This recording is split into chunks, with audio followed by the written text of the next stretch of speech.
Bismillahirrahmanirrahim. Alhamdulillahirabbil alamin.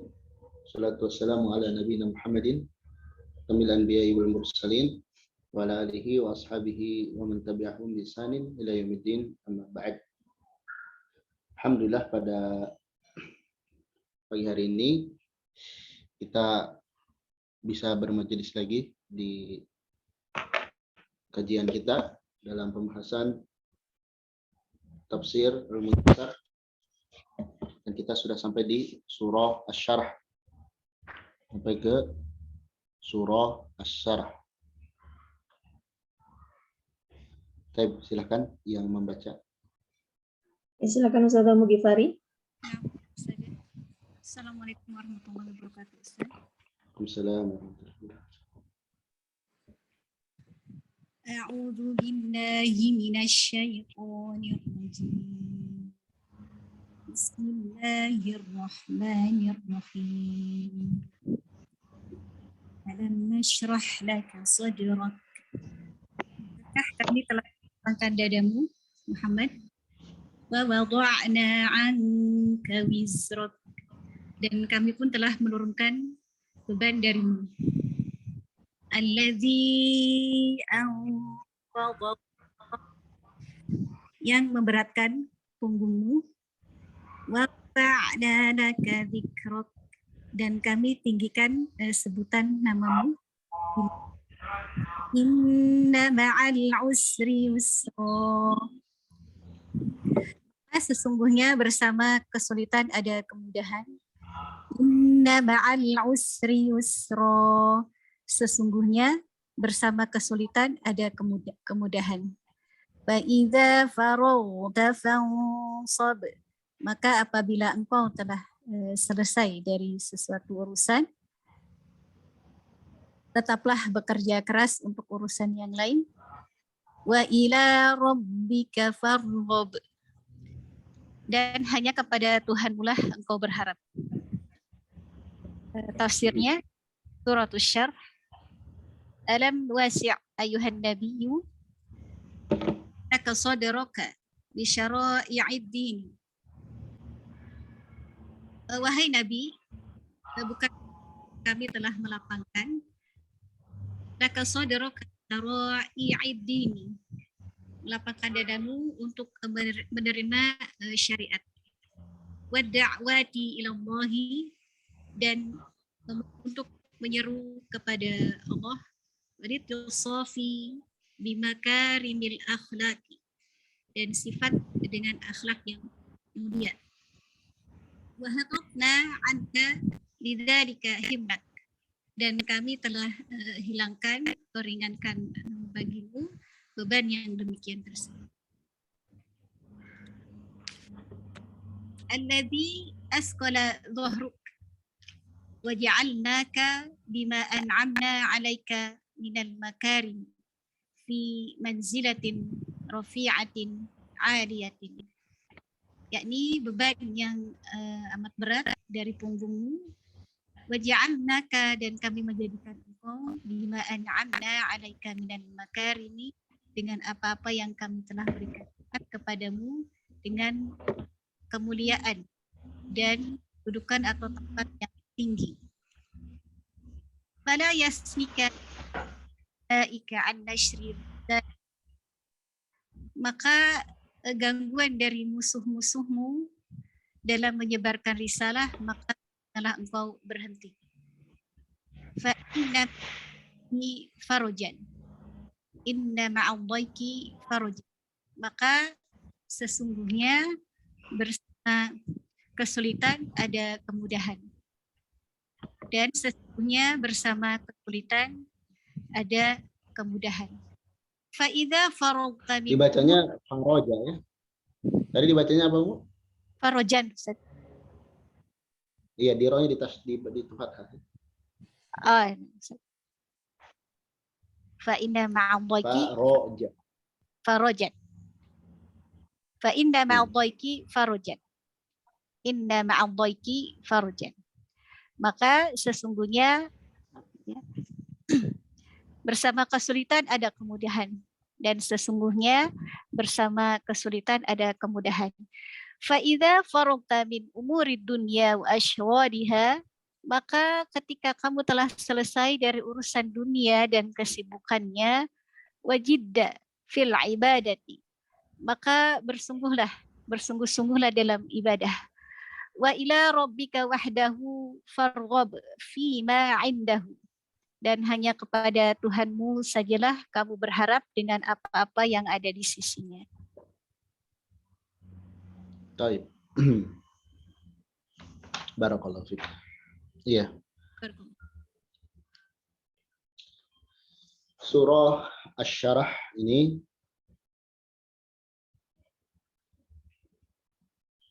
salah satu surah yang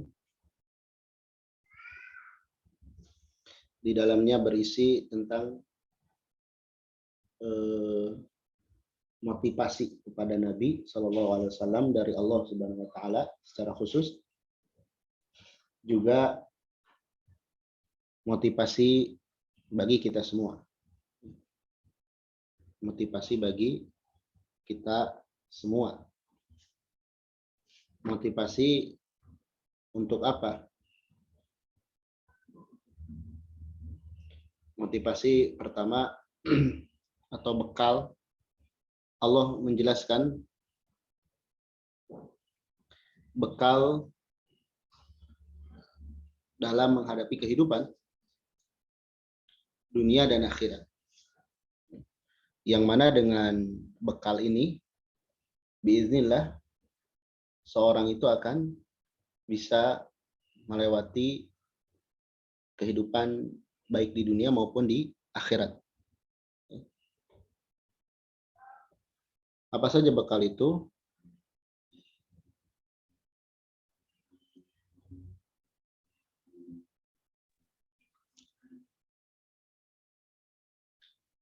Anda coba yang berbagi, ya.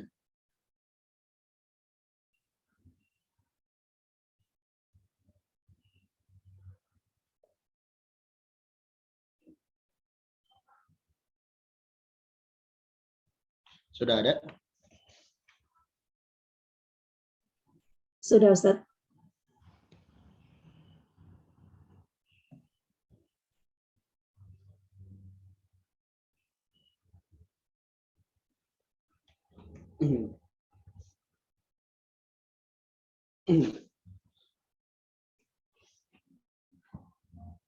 Bekal dalam kehidupan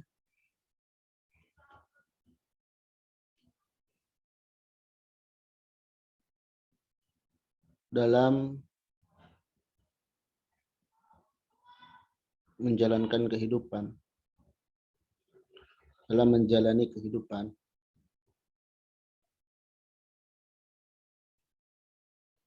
Di sini disebutkan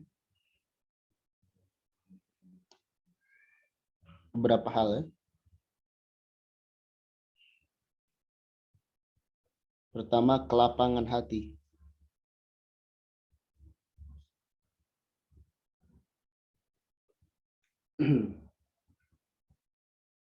Kelapangan hati.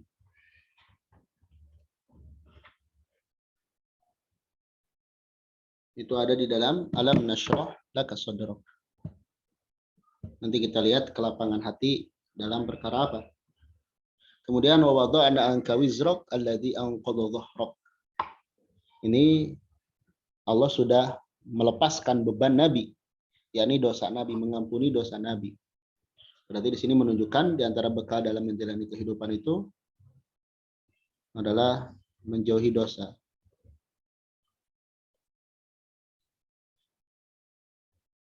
Dosa dan bertaubat. Bertaubat, atau kita pisah aja, ya.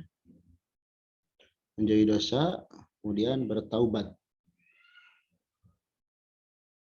Taubat ketika tergelincir.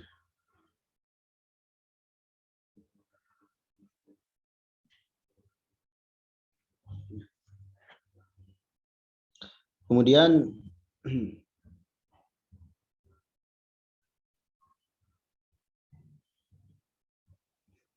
kita optimis menghadapi kesulitan.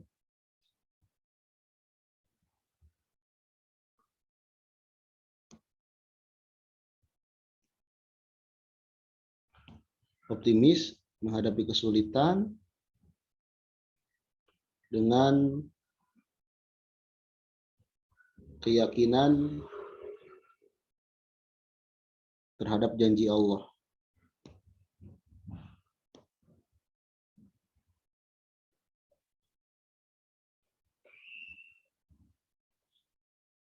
Janji Allah yang akan memberikan kemudahan.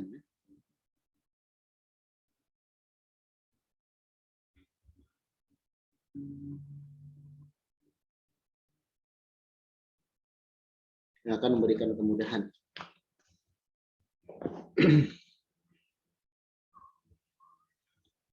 Kemudian memaksimalkan kesempatan.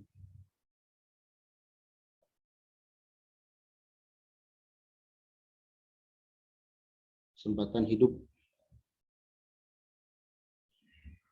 dengan mengisinya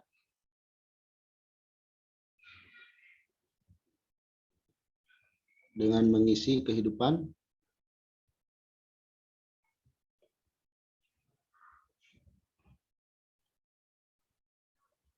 dengan perkara-perkara yang bermanfaat.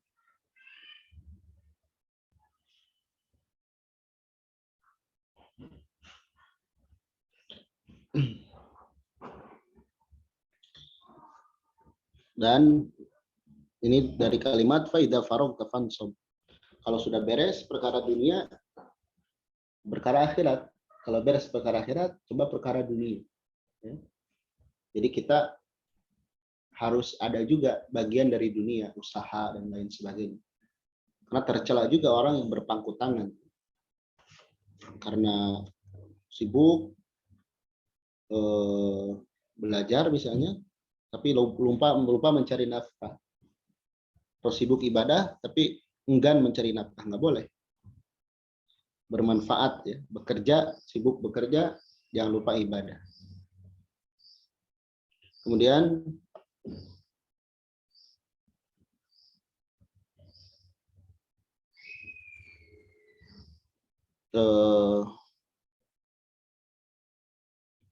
agar senantiasa hanya berharap kepada Allah.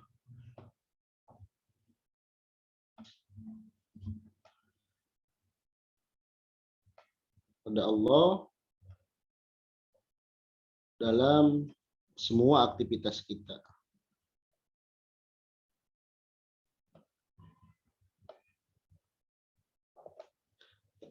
Tadi disebutkan wa ila rabbika farghab, dan hanya kepadamu lah, hanya kepada Rabbmu hendaklah kalian berharap. Dalam bahasa Arab mungkin sudah dipelajari, kalau ada jer dan majrur dikedepankan di awal itu menunjukkan pembatasan. Artinya hanya kepada Rabbmu hendaklah kamu berharap. Artinya tidak boleh berharap kepada selain Allah. Tidak boleh kita berharap kepada selain Allah. Dalam segala aktivitas. Niatkan baik perkara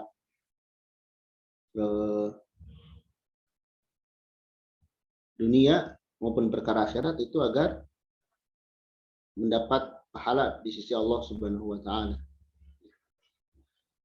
Ini kurang lebih makna umum dari surah ini atau kandungan surah ini. Ya.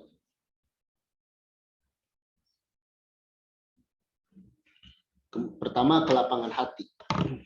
Kalau di sini Allah menyebutkan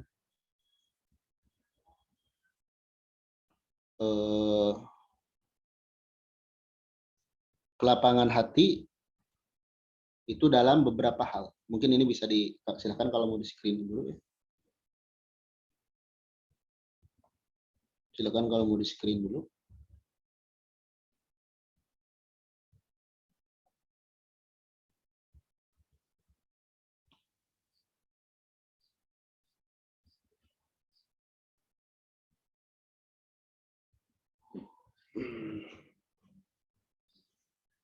Baik.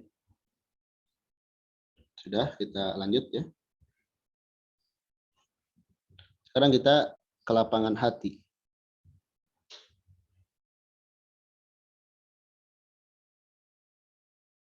Apa yang dimaksud dengan kelapangan hati? Kelapangan hati itu artinya ya,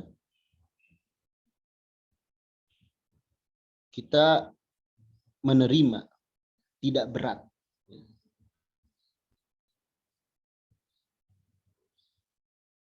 Jadi kelapangan hati itu hati kita menerima dan tidak berat dan tidak ada rasa berat.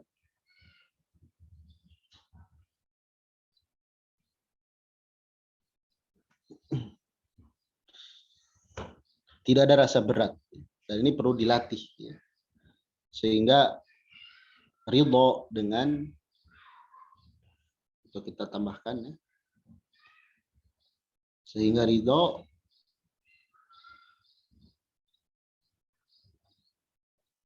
dengan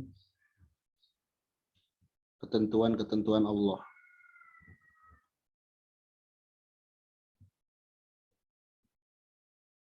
Ketentuan-ketentuan Allah Ta'ala. Ini yang dimaksud dengan kelapangan hati. Di apa kelapangan hati itu? Hati kita menerima, tidak ada rasa berat padanya. Dalam perkara apa? Dalam perkara ketentuan-ketentuan Allah. Atau kalau tadi disebutkan dalam tafsir, Nabi diberikan kelapangan hati dalam beberapa hal. Misalnya, di sini ada beberapa hal.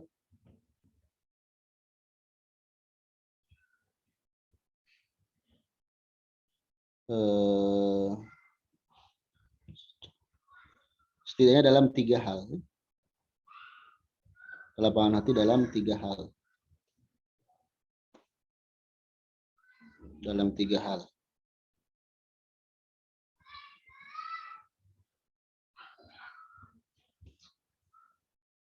Dan perkara apa? Pertama, dalam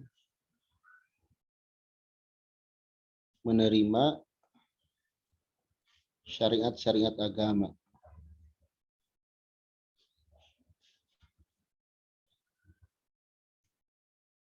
Di hatinya lapang dalam menerima syariat agama. Jadi semua syariat yang ada di dalam agama kita, kita terima. Walaupun ya berat tentu. Ada sebagian syariat yang memberatkan. Baik bagi perempuan maupun laki-laki. Ya. Kemudian lapang hati dalam berdakwah.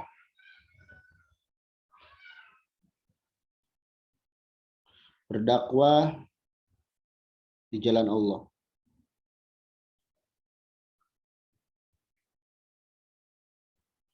Kenapa dalam berdakwah harus lapang hati? Nggak boleh baper. Ya. Karena di dalam dakwah, ya, karena di dalam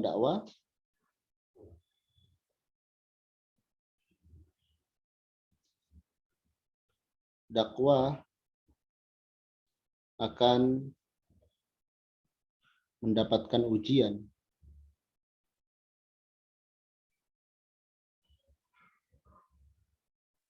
Baik berupa cacian,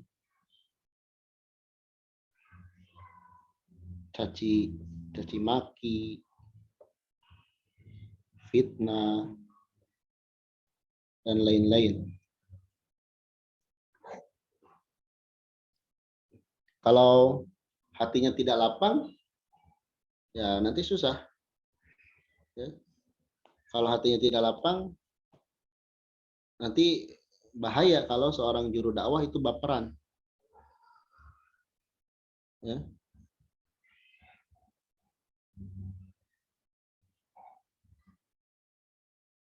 Jadi bahaya kalau juru dakwah itu baperan. Sehingga dadanya harus lapang. Sehingga banyak maklum, banyak memaafkan. Apalagi kalau diuji. Dan lapang dada ini akan mudah menjadikan seorang itu bersabar.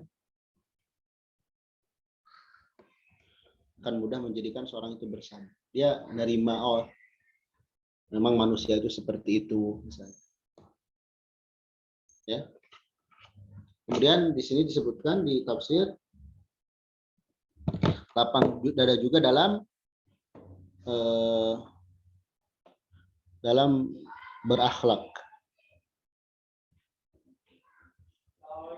Berakhlak mulia. Sebentar ya.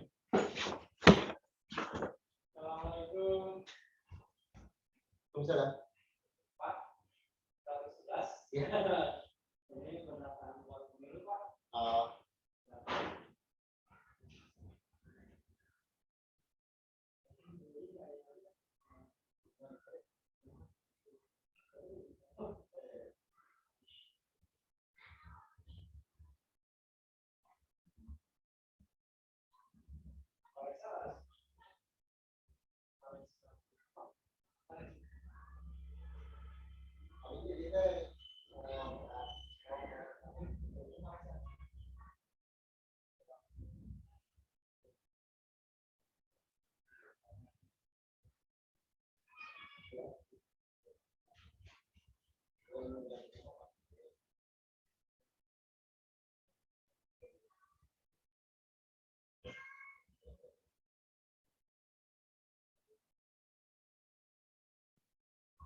Baik.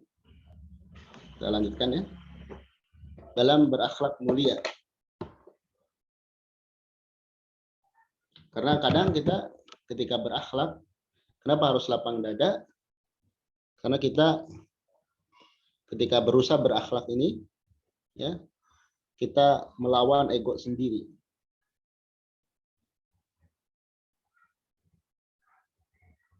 Dan ini berat. Melawan ego sendiri. Ya. Melawan ego sendiri.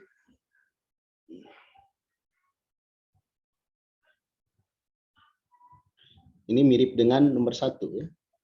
Menerima syariat agama di dalam agama Islam.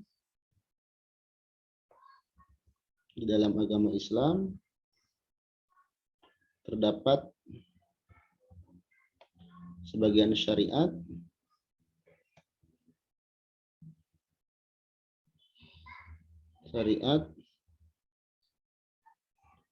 yang memberatkan hati. Ya, contoh sederhananya ya, ta'adud misalkan untuk perempuan. Ini berat. Kecuali kita menerima takdir Allah Subhanahu wa taala.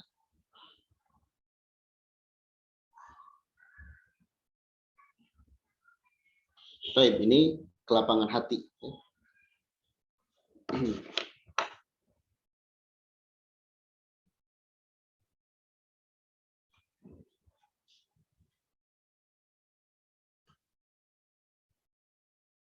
Baik.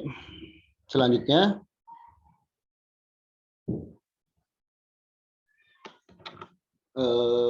tadi disebutkan juga, silakan di screen dulu kalau diperlukan ya. Tadi disebutkan juga di atas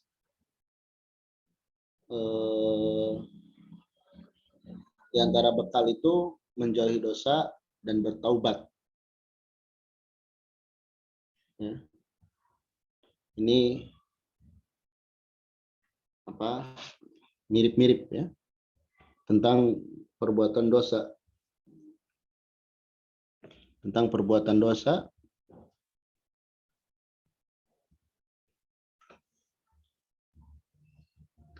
Jadi perbuatan dosa itu atau yang disebut dosa sebagaimana yang Nabi sebutkan, yang bergejolak di hati kita dan kita tidak ingin manusia yang lain mengetahuinya. Itu dosa. Jadi di antara ciri perbuatan dosa itu ya membuat hati gejolak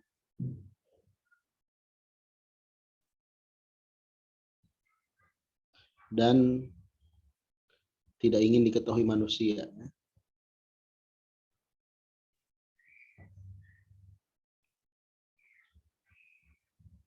Ini ciri kalau perbuatan tersebut dosa. Membuat hati gejolak dan tidak ingin diketahui oleh orang lain. Ya. Tapi di sini ada beberapa perkara yang perlu diketahui. Ya.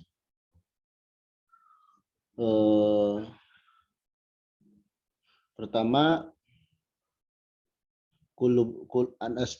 setiap kulu bani Adam khoto. Ya. Jadi di antara karakter manusia itu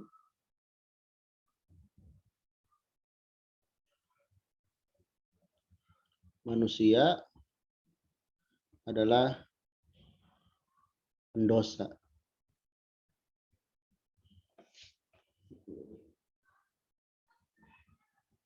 Itu di antara karakter manusia adalah pendosa. Tapi ya, sebaik-baik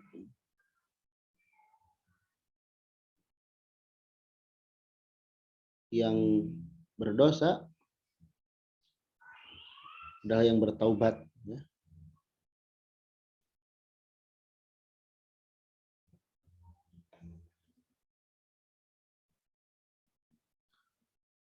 Ini kuncinya.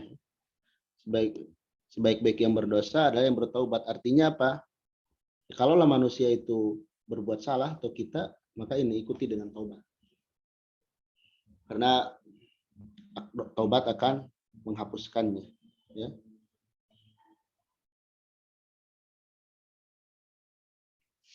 Kemudian juga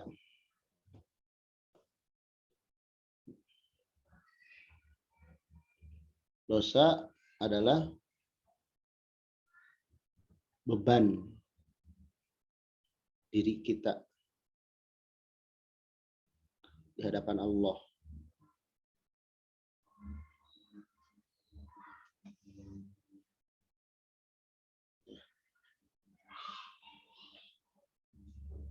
Dosa adalah beban diri kita di hadapan Allah.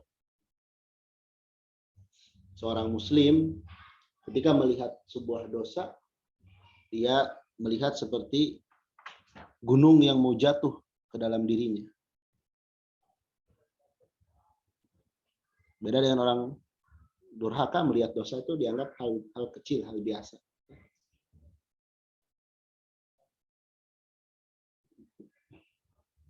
Tapi yakini Allah Maha penerima tobat, Maha pengampun bagi yang mau bertobat, bagi yang bertaubat. Sebagaimana Allah berfirman dalam ayat yang lain, wa inni laghaffarul liman taba. Sungguh aku akan laghafar, akan menutupi orang yang bertaubat. Yakini Allah Maha pengampun bagi yang bertaubat. Dan juga di sini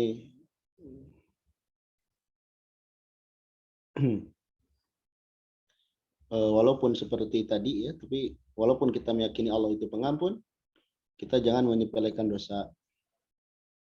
Di sini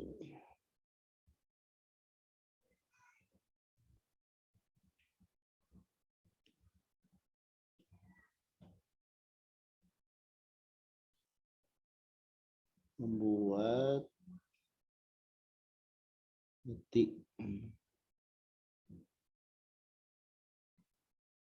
gelisah atau gejolak ya, dan tidak ingin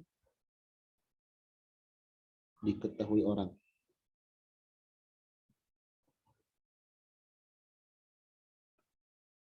Baik.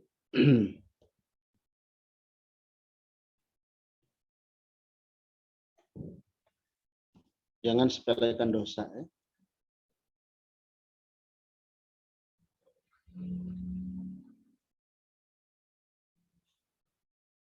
Dosa. Tidak ada dosa besar kalau diiringi dengan taubat.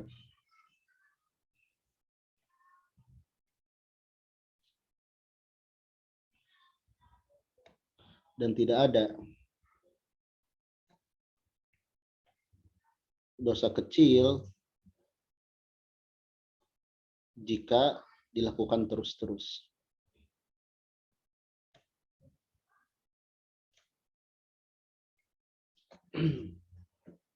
Maksudnya nggak akan ada dosa besar kalau tobat. Kalau selama bertobat termasuk dosa musyrik, itu akan diterima oleh Allah tobat. Tapi kalau kita menyepelekan dosa kecil, dilakukan terus-terus, nanti dosa kecil itu akan membesar. Sebagaimana Allah menyebutkan, ya, wa hatat bihi khati'atuhu, sehingga kesalahannya itu meliputi dia. Bala man kasaba sayyi'atan wa hatat bihi khati'atuhu fa ulaika ashabun nar. Jadi ahli neraka karena menyepelekan dosa. Dan terkait dengan dosa, ini penting ya. Ini penting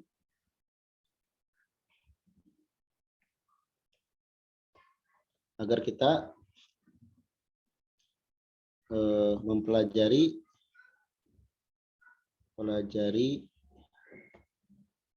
dosa-dosa, baik al-kabair ya, baik dosa besar maupun dosa kecil. Kenapa? Agar kita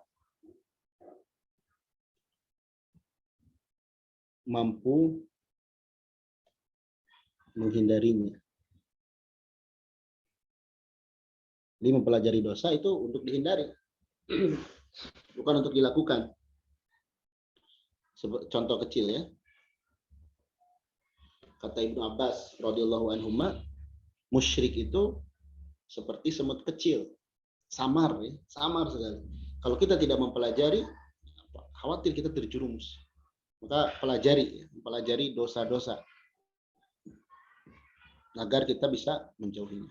Ini banyak kalau tentang dosa, kalau dirincikan mungkin ada puluhan poin, tapi ini yang paling penting agar kita di sisi lain tidak berani melakukan dosa, tapi juga tidak putus asa. Tidak putus asa terhadap rahmat Allah yang Allah Maha Pengampun. Ya. Tidak menyepelekan, tapi tidak juga berputus asa. Baik. Kemudian bertaubat ketika menjauhi dosa, bertobat ketika tergelincir, optimis menghadapi kesulitan. Jadi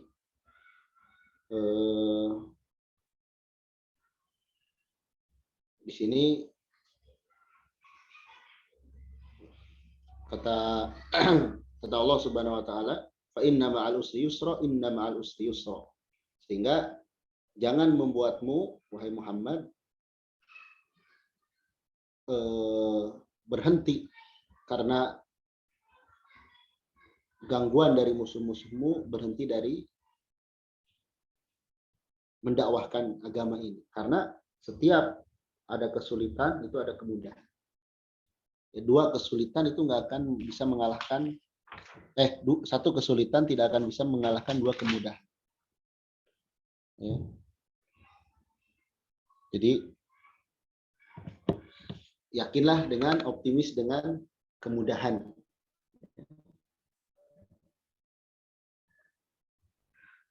Optimis akan mendapat kemudahan. Kita lihat di sini optimis dengan adanya kemudahan dari Allah.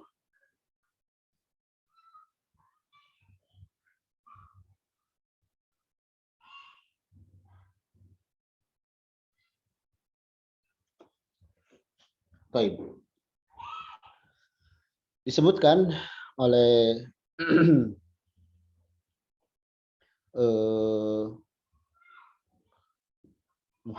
Syekh Muhammad bin Shalih Al-Utsaimin rahimahullah,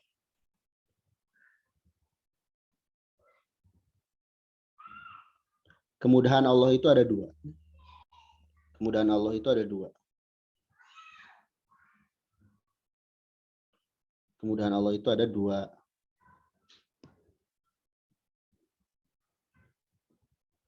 Pertama, kemudahan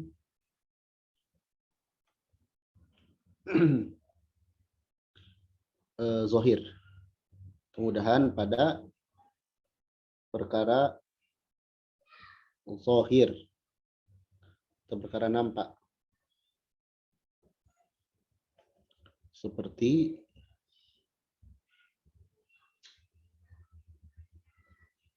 misalnya awalnya fakir,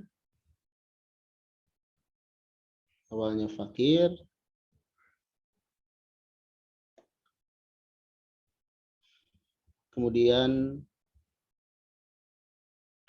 Allah cukupkan.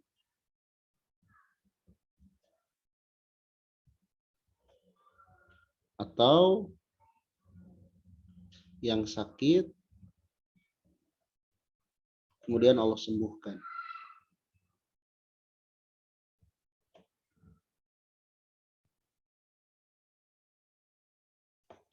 Ini kita harus yakin terhadap hal ini ya. Karena kita lihat di surah An-Najm ya. Wa annahu huwa adhaka wa abka. Allah yang membuat menangis, tertawa dan menangis. Allah menghidupkan, mematikan. Allah menyempitkan dan menyukup. Allah menjadikan kaya dan mencukupkan. Wa idza maridtu fahuwa yashfin. Kalau sakit Allah yang menyembuhkan, dan banyak sekali. Ini kemudahan dari Allah Subhanahu wa taala ya. Kemudian yang kedua ada kemudahan secara maknawi.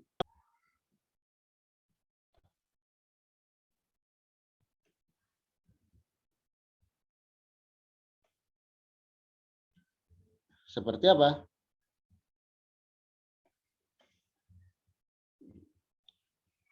Ini yang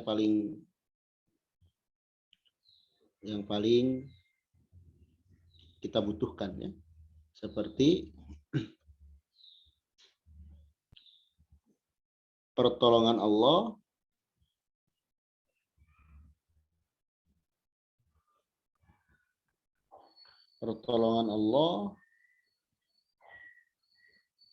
berupa diberikannya kesabaran.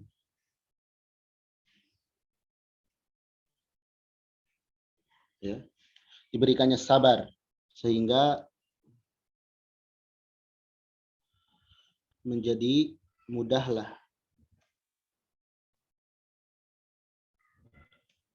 urusan yang dihadapi.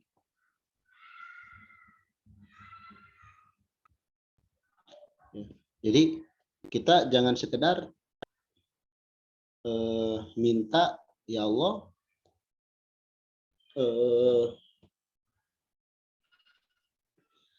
mudahkan urusan saya, atau ya Allah berikan saya solusi. Tapi Rabbana afrig alaina sabra, afrig, tumpahkan kesabaran.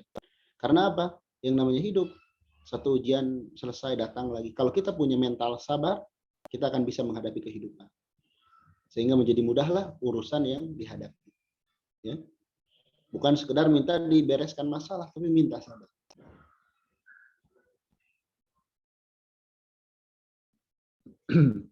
Baik. Ini optimis dengan kemudahan, ya. Silakan kalau mau di screen.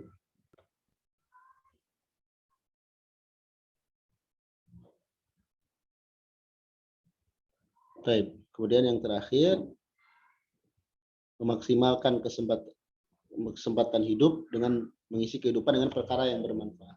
Ini akan ditanya kehidupan kita. Akan ditanya waktu kita, kesibukan kita dipakai apa. Kalau dipakai bermanfaat, itu akan jadi kebaikan bagi kita. Tapi kalau sebaliknya, nanti akan jadi bumerang bagi kita. Bermanfaat baik dengan kegiatan agama atau kegiatan dunia yang itu untuk kemanfaatan umat. Jadi yang paling penting itu kita bermanfaat dengan yang kita miliki, bermanfaat dengan yang kita miliki, ilmu, harta, dan sebagainya. Bukan kita nyari manfaat sama orang. Sebagian manusia itu nyari manfaat sama orang, bukan berusaha manfaat untuk orang. Maka mungkin bisa kita tuliskan, ya. Jadilah orang yang bermanfaat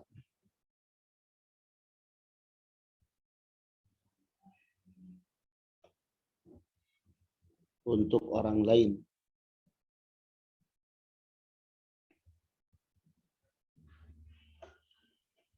Dengan perkara yang kita mampu.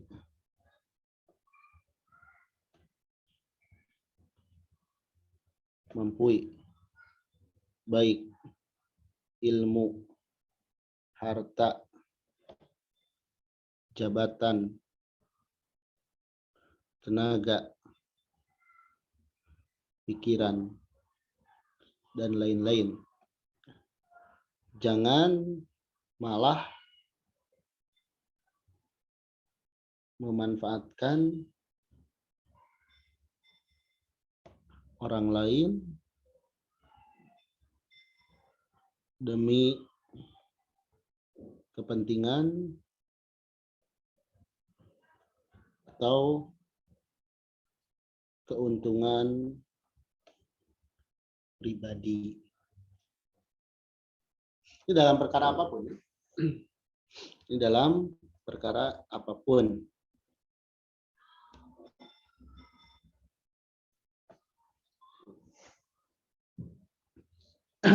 Baik. Kemudian yang terakhir sekali, wa ila rabbika farghab.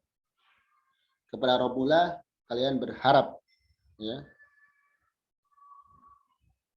Di sini kata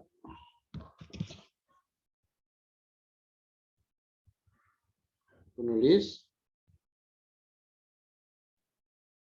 farghab wa ila rabbika wahdahu farghab fima indah. Hanya kepada Rabbullah saja kamu berharap dari apa yang ada di sisinya. Berharap pahala. Berharap itu maksudnya berharap pahala, ya. Maka kalau Syekh Utsaimin menyebutkan pengharapan kepada Allah itu setidaknya ada dua.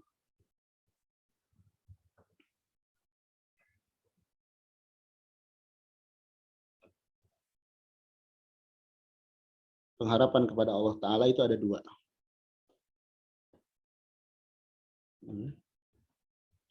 Ada dua hal. Pertama, sebelum beramal. Sebelum beramal,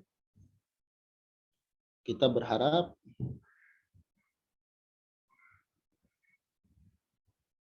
sebelum beramal atau ketika beramal ya. Sebelum beramal dan ketika beramal.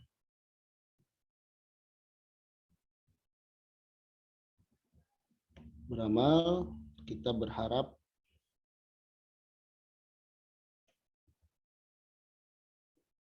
pertolongan dari Allah.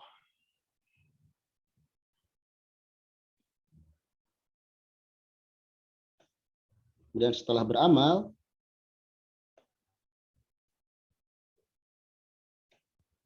kita berharap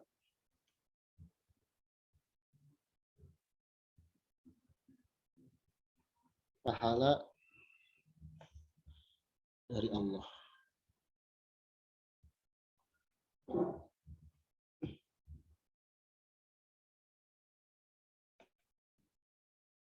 Ya. Jadi sebelum beramal dan ketika beramal kita berharap ini pertolongan, dan setelah beramal kita berharap pahala. Maka tidak ada yang sia-sia di dunia ini. Ya. Tidak ada yang sia-sia di dunia ini.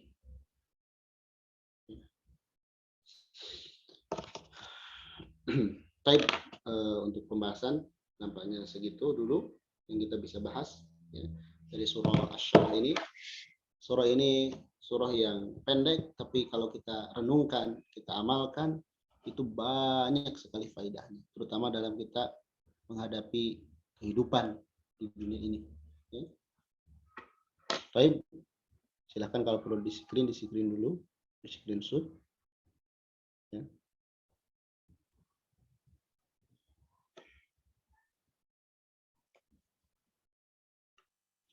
Ya, bagi yang ingin bertanya dipersilahkan. Jazakumullah khairan Ustaz untuk materi hari ini. Silakan kepada umat yang ingin bertanya boleh langsung open mic ya.